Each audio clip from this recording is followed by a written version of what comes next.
722 is over in England since June for the memorial of Sir Stirling Moss. And today we tried to fire up the engine, did some laps here to check if everything works, and we're happy so far. We're at the Royal Naval College in Greenwich because basically it's like a sort of stunt double for the centre of London. It's where people like Bond and such like come and film, so that they've got somewhere that looks like Whitehall but is all closed roads. This is where the camera guys have the time to sort of indulge themselves a little bit and get all those details. The car looks great from every angle, and we're really looking forward to someday where we're going to be actually taking this out on the streets of London. The 722, Stirling Moss's car, back to his house. It's going to be something really special.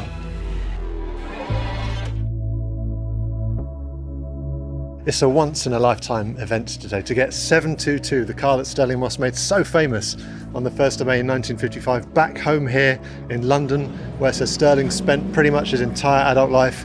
It's truly magical. We've had a helicopter up in the sky, we've had people along the entire route through Westminster, and then coming back to Mayfair here. The car was filmed car to car with a tracking vehicle and cameras inside the car as well, just to capture everything once. We had one chance to do this. Stirling Moss winning the Mille Miglia in 1955 in that car is one of the great feats in the history of motor racing. It was that car which kind of put Stirling Moss on the map. They used to call him the Boy Wonder, and he kind of became Mr. Motor Racing after that. The car today is being driven by Gert Straub. Nobody knows those cars better than Gert. They're kind of his family. He is, I think, the 4th generation of his family to work at Mercedes-Benz. The 5th and the 6th are already there. He's retiring today, so this is kind of like the last thing he's going to do. And what a way to sign off a career. There really couldn't be anybody better or more appropriate to be driving that car today. At the beginning I was a little bit nervous because there's always a pressure on the driver, but now after we are finished, it's a fantastic feeling.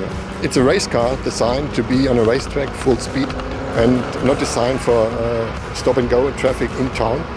But the police did a perfect job. They guided me through town, and it was comfortable for me. Going over the bridges was a special moment, seeing Big Ben left to me. But I was always fully concentrated on the car.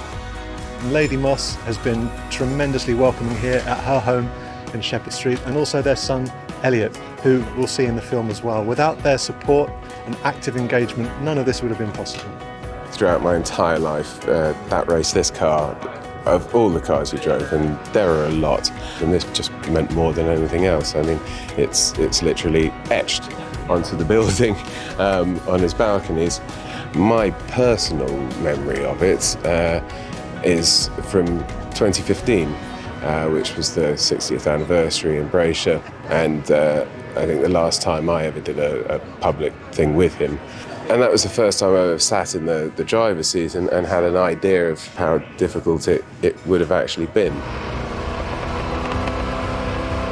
There's something for everyone in this film, whether you're a lifelong fan like me or you're new to the story of the Mille Miglia and Sir Stirling Moss.